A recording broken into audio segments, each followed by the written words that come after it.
my goodness gracious. Hey there. Last time we left off, I took a trip to Minnesota. Nah, I'm just kidding. We're here. We are here.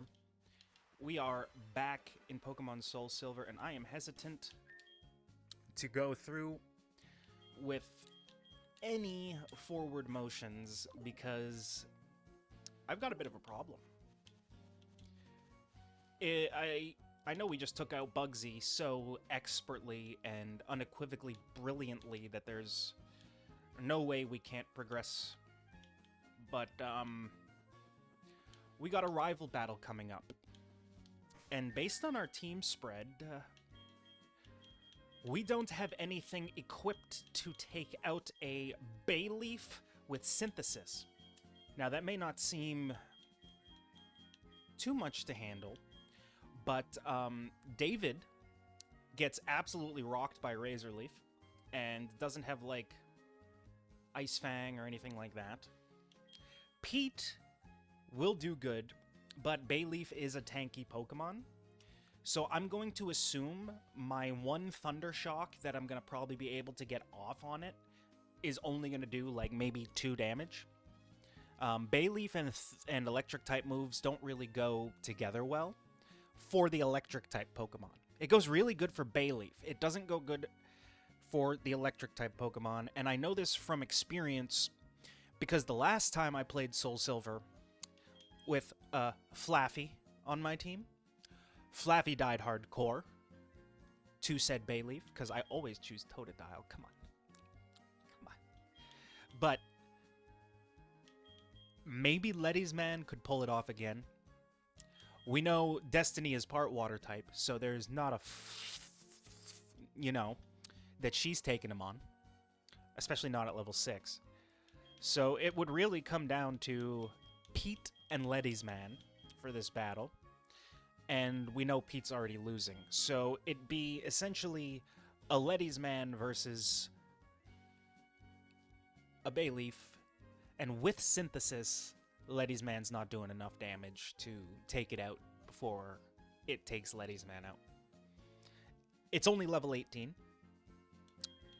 But you gotta understand, we are down 12 levels on one Pokemon.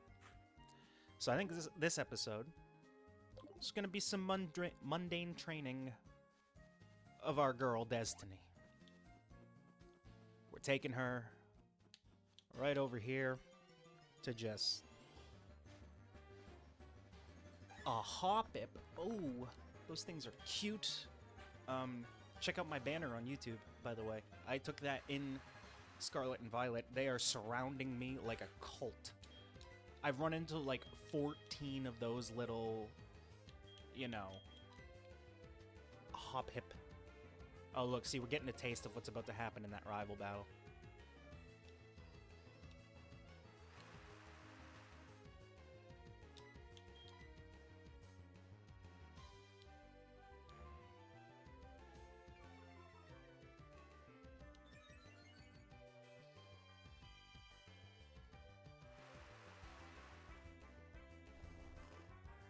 Nice.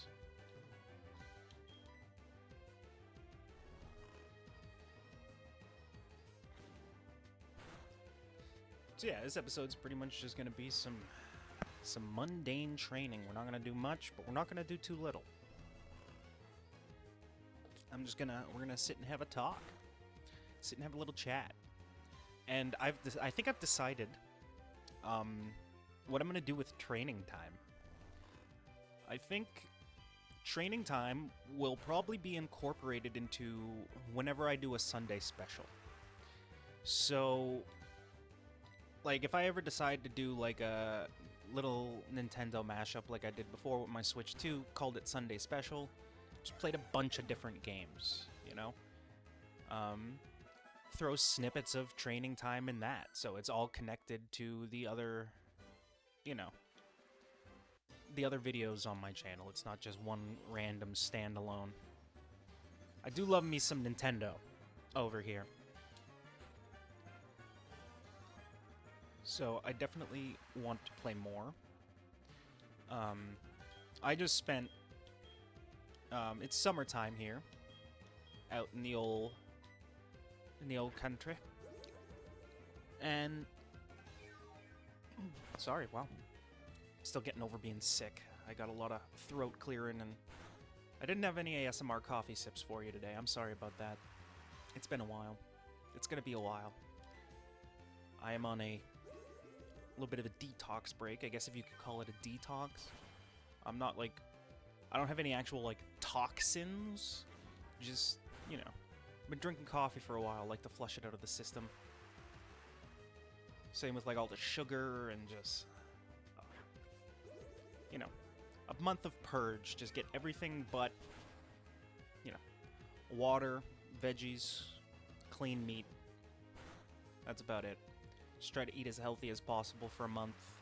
Keep yourself in check, you know?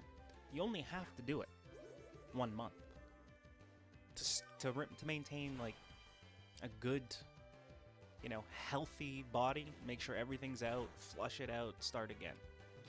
You only have to do that for a month. It's not like you're going hungry. You just, no chips for a month. No soda. Bada bing, bada boom. Couple months pass, you realize, wow, I still feel great. Yeah, it's because you took a month off from everything you're doing in your life. Now, that doesn't mean take a month off and just let yourself fall apart. You will have to do some work there. Keep yourself in check, but hey. There's nothing stopping you from achieving your goals. Except you. I hate to be that guy, but I am that guy. I am that guy, pal. They call me Hugh. Humongous. Oh, dude, that was the funniest day of, like, all reality back in 2016. God, that was so good. Was that even 2016? The meme wars were crazy. I can't even remember, like, the time and place that you were. I just remember the battles. The meme war was a legendary. I survived 2 of those. Third one's on the horizon, but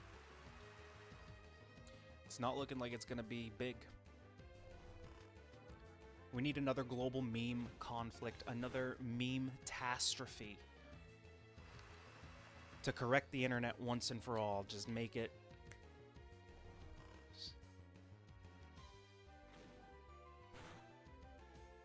So yeah. Speaking of breaking the internet, what's everybody's thoughts on Donkey Kong Bonanza? I am absolutely loving it. It's not out yet, but it looks absolutely phenomenal. It's gonna be... We got our big 3D Mario with Odyssey. We got our big 3D Zelda with Breath of the Wild and Tears of the Kingdom. We got 2 of those, by the way. We got Kirby. It is about time my boy Donkey Kong gets his big 3D treatment. And it looks like, from what we've been able to see, this takes place before Mario Odyssey. Paulin is joining the gang a couple years early, I guess. We'll see. Which is going to excite me, because that means you can play them, Donkey Kong Bonanza, into Super Mario Odyssey, and I have not... Oh, here we go. It's time for Egg to become Egg 2.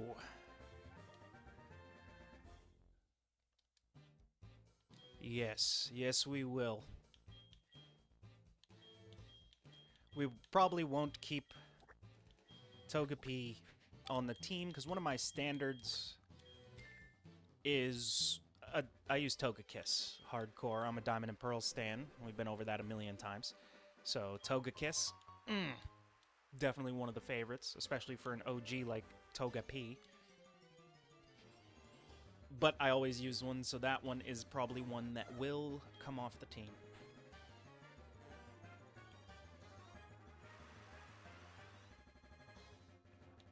All right. It's moving very slow here on my girl Dez, but she is coming along. We've already gone up a level.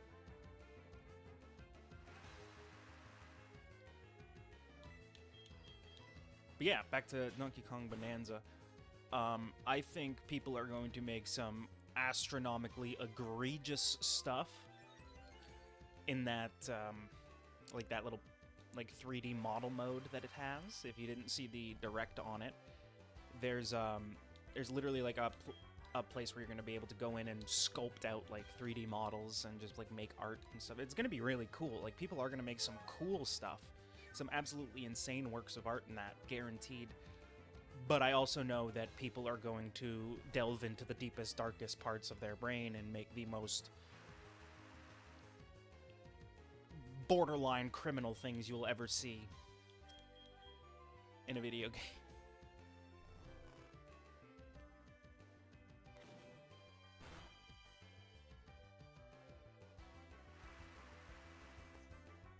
But yeah, I did also a shout out in the start of my last video for an alternate Pokemon community if you are a small content creator. That link should still be on my profile, so if you want to check it out, join a Discord full of content creators that are just like you and me, smaller, but significant, you know. A community where we can all come together and have our voices heard and not drowned out by the larger, more popular people. Oh, Professor Elm. Yes. I might one day, Professor Elm. I'm currently training my Slowpoke, though, so why don't you leave me alone? Thanks. Oh, dude, the snake has returned.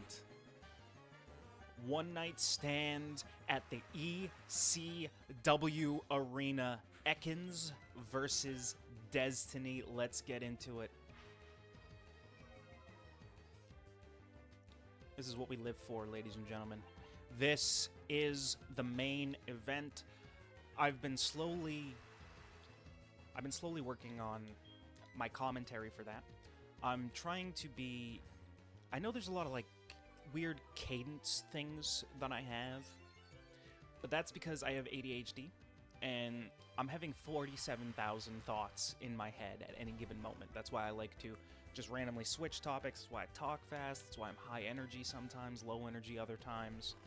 My brain works fucking... See, I swear, can't even control it. It's just part of my language.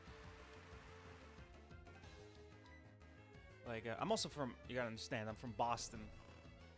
My teachers were swearing at me in school, so, like, the community I grew up with...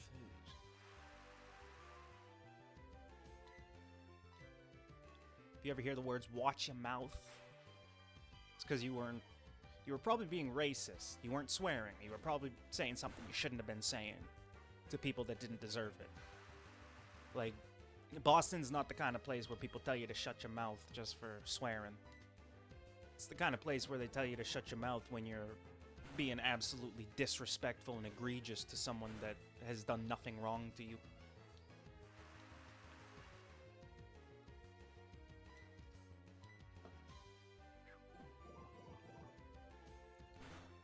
Yeah, I watched my English teacher, the one I was telling you about, you know, being more distracted by, that, you know, spent more time looking at her than the books she was teaching. Yeah, I watched her call another girl in my class a bitch, right to her face, in the middle of the fucking class. Like, we were just reading. So, I mean, yeah, it's a wild place to grow up. Highly recommend the visit, though. It'll be the best experience of your life.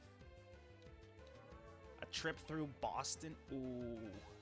That's my dream job right there. Just giving tours of the city. Oh, and I can give some banger tours, too.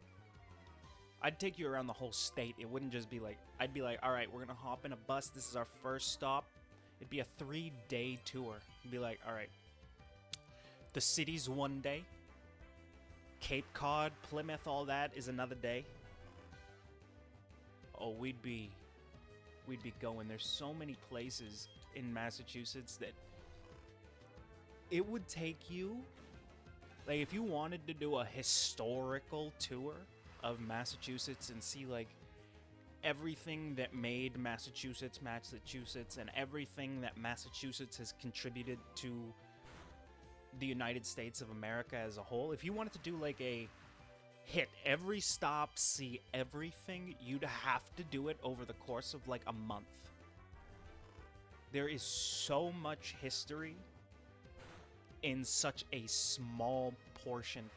Massachusetts is a small state compared to the likes of like some of the other states. Massachusetts is not up there with the Titan states. Like, it's a mini guy. But we have one of the biggest cities.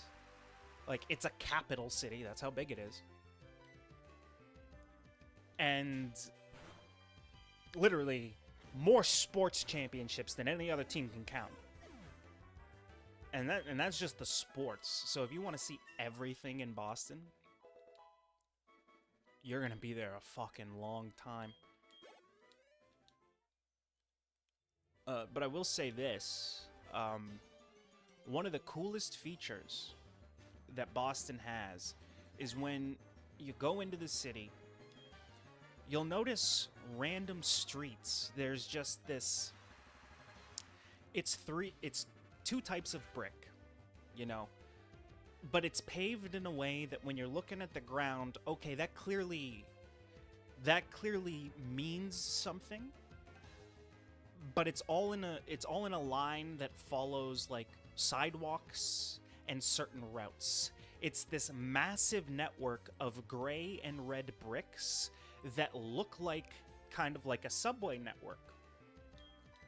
But they're just on the sidewalk up in the city. Like, some streets will have them, some streets won't.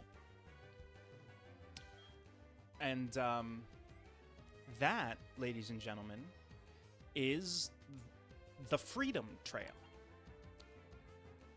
When my homie girl there, Harriet Tubman, was doing God's work and freeing the slaves, helping people escape out of slavery, she would send them to the north. Well, Boston's in the north. And the Underground Railroad that she had networked out up there, those brick pathways are the pathways through the city that the Underground Railroad would help those slaves escape on.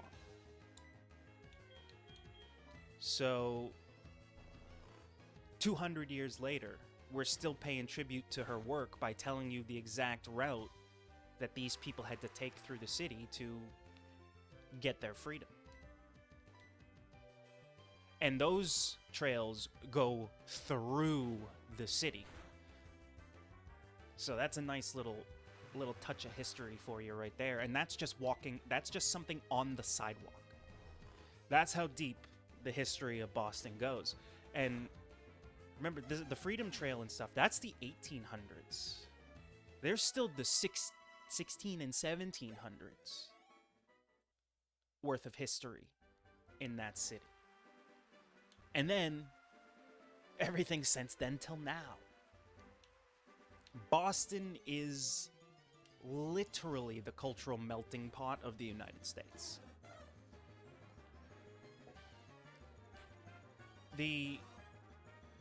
Now, being from Waltham, that's a town in Massachusetts.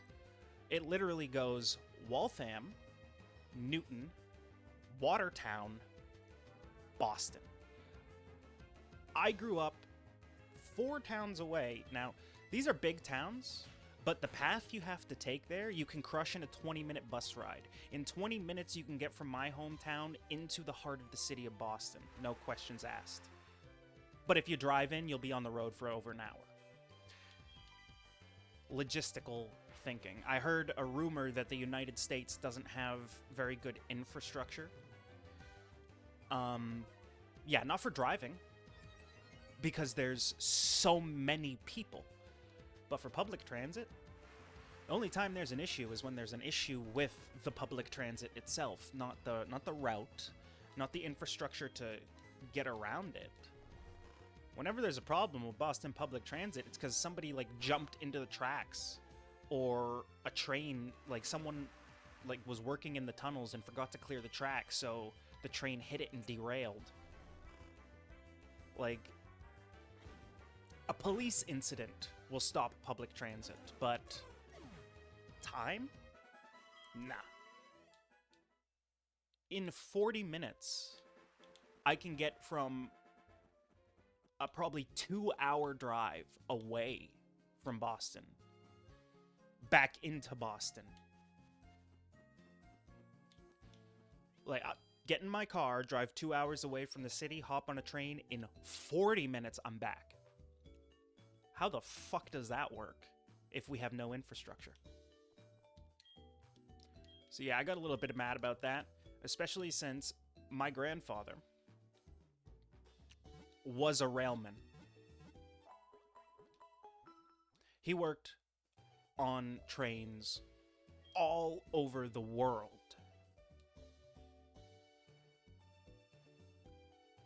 Yet all his favorite trains were the American ones. He worked for the Canadian Railway Company, but he wasn't praising their trains. He wasn't praising their subway system. Oh, that's right. It's very easy to get lost in the sauce of infrastructure when you don't account for that New York has one of the most expansive and dominant railway infrastructure systems in the world. That was built in the 1800s, but we don't have any infrastructure. Yeah, that really upset me, especially as someone that likes trains. I don't talk about it much. Someone that likes, looking into that stuff. If you look beyond the surface, the fact that our infrastructure works as good as it does is a feat of engineering, because we've had to implement new trains, new systems onto and into 150-year-old systems and make sure that they work properly. Make sure that they coexist together, because we don't just rip the old systems out. We have to leave them intact, or the whole infrastructure falls apart. Sorry, see, this is tangent-filled, but it's a training episode. We're not doing anything important today. We're raising our girl. But yeah, so, like, I'll stop with the trains and the infrastructure tangent and go back to this tangent about history and, like, Boston and stuff. So yeah, we got my girl Harriet Tubman rocking with the Freedom Trail. That's on display for everyone to see. Then but, like, if you follow that, you'll hit, like, a lot of the city, too. Now, why is that? You needed, when you're helping those people escape, you need to have multiple ways for them to escape. Because one tragic thing about this time period is, at the point, slavery was illegal in the North. But it was still legal for people from the South to come up and reclaim escaped people. I'll keep that as, polite as I can. So, the law wouldn't help them in the North look for these escaped people. But the law couldn't stop them from doing it.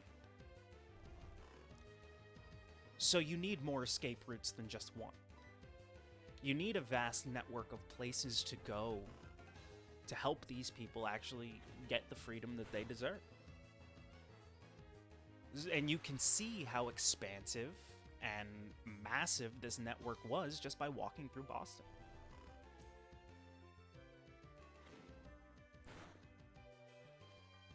Now, the only change I've supported to any US currency in my life was that I do think it would be beneficial to have Harriet Tubman on our money somewhere. It doesn't need to be the back of the $20 bill. Does, like, somewhere. Because I just hear her name. I just see her in history books. Where's the recognition for the work that she did, other than just hearing her name or seeing her picture in the history books? We have 57 statues for Abraham Lincoln, and I love that man. But we don't have a single one for Harriet Tubman? That's a bit disrespectful.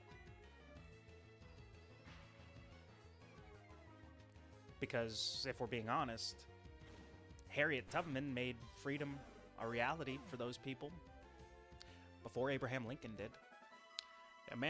The Emancipation Proclamation was a powerful piece of legislation that sparked the United States Civil War.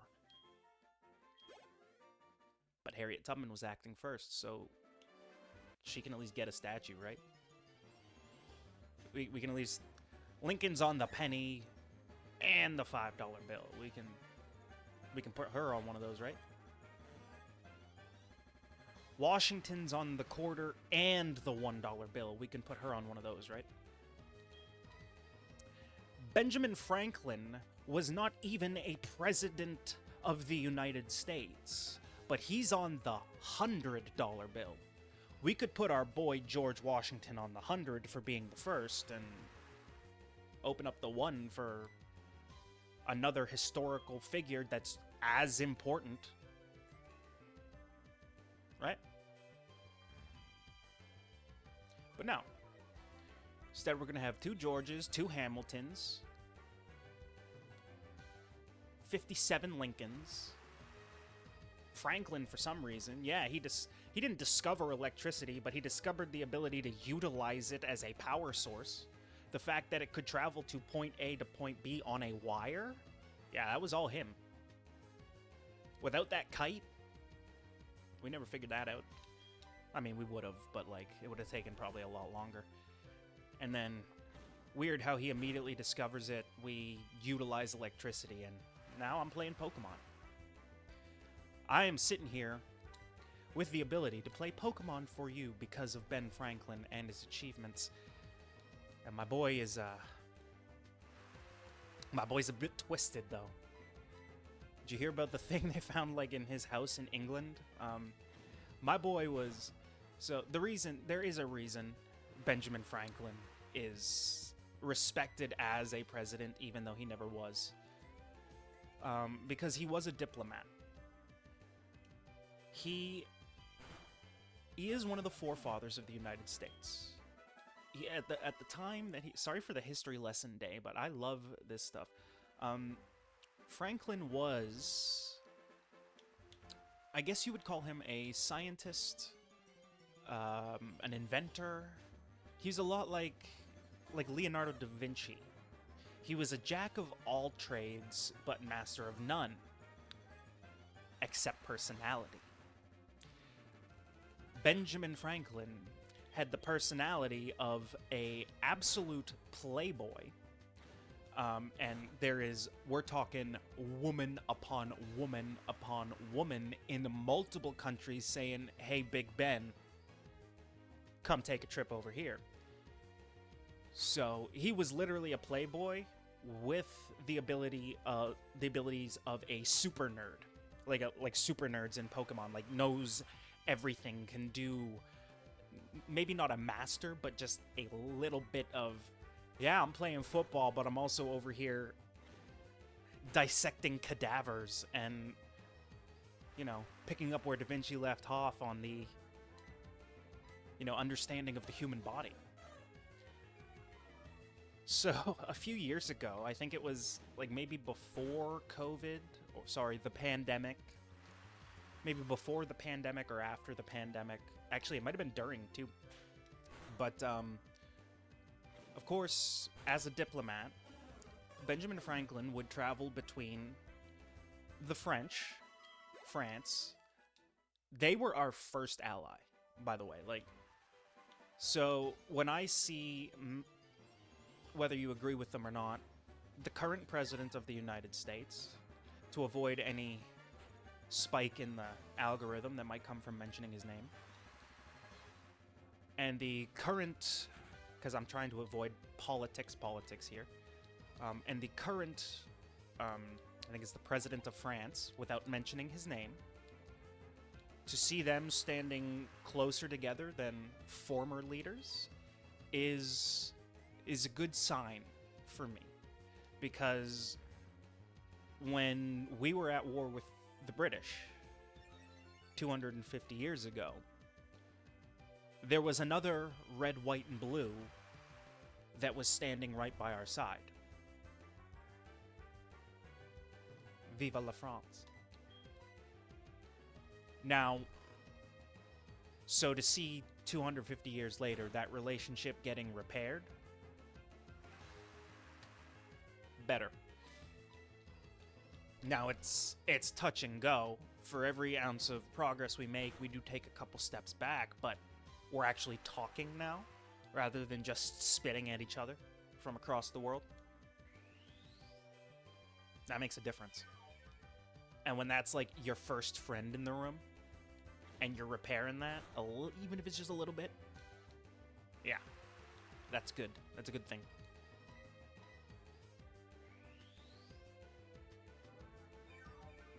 So yeah, Franklin, back to Benjamin Franklin,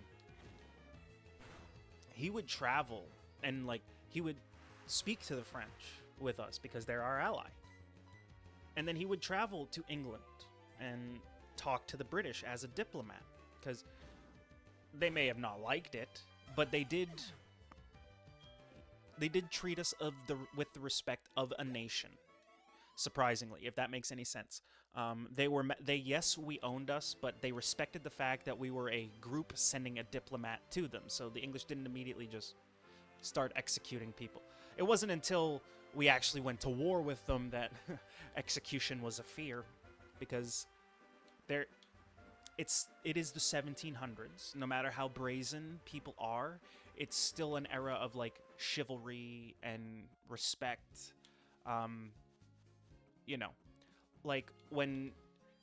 When kings would have a battle with their knights, they wouldn't just throw the knights at each other and start maliciously killing each other.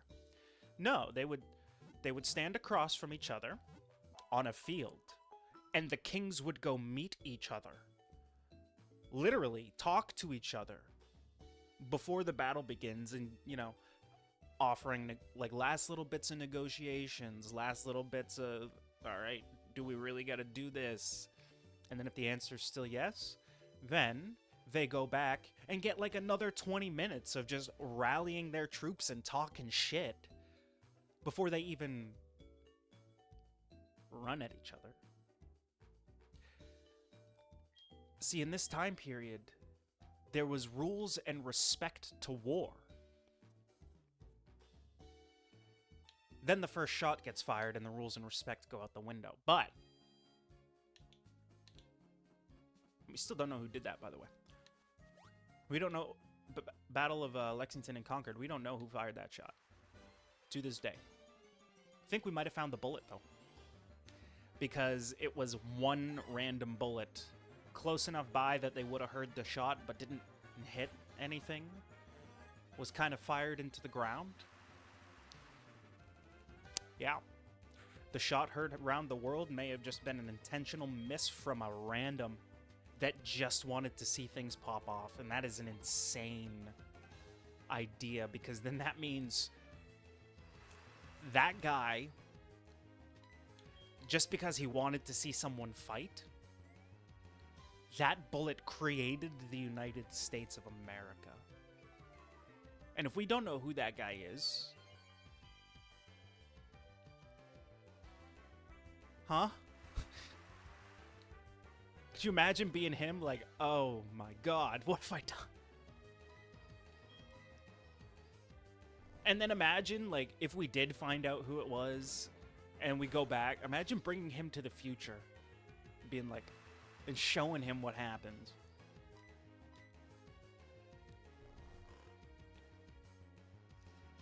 But yeah.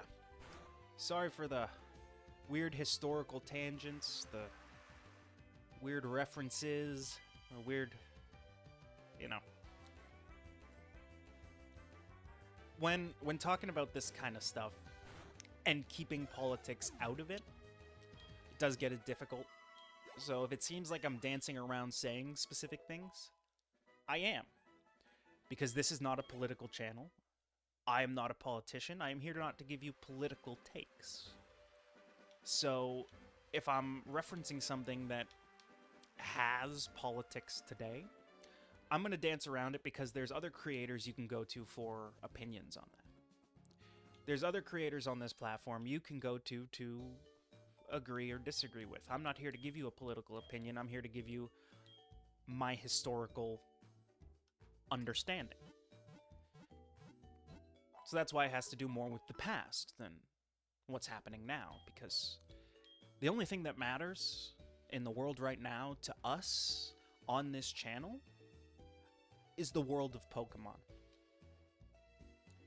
If you want a political take out of me, the only political take I will give you has to do with the politics of the world of Pokemon. I specifically danced around naming 2 politicians just for that. I only referenced their position, not their name. Because just as much as I am not going to give you my political opinion on a matter, I'm not going to give them a platform to have their political message spread on my behalf. I'm going to cut it off at the knees and pretend like those politics and those people exist just in my head. And when you've got people existing in your head, you don't tell people about it. Except for a therapist. And I think that's what the nation needs right now. And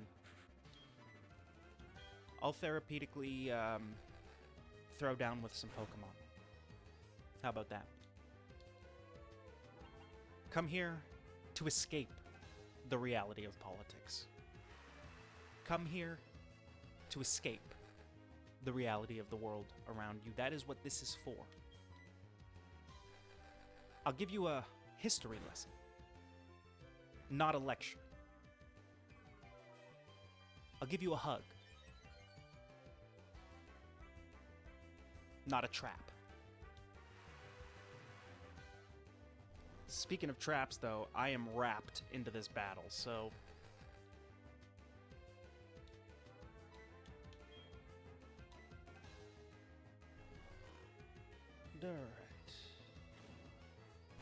Alright. I think we might have to... I have been talking way too long about things that really don't have any place on this channel. And we have been training Ms. Destiny here about as much as I can for today.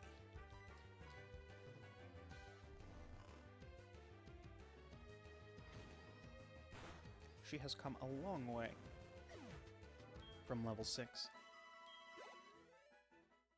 I'm proud of her. Gotta check her stats again, because I didn't really pay attention when I did. Alright. Ooh, 18 attack. Okay, so she is attack heavy.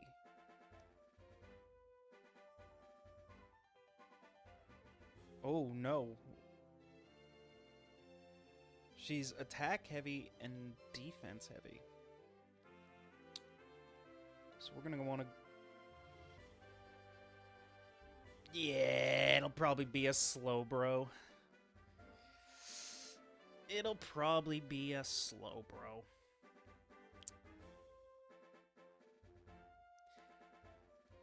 We'll see.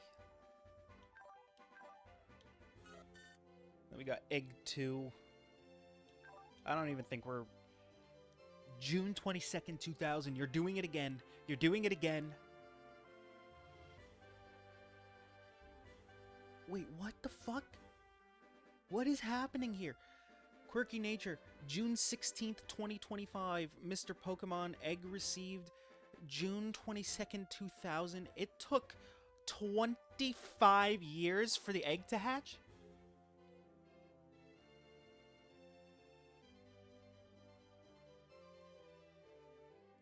What the fuck is going on here?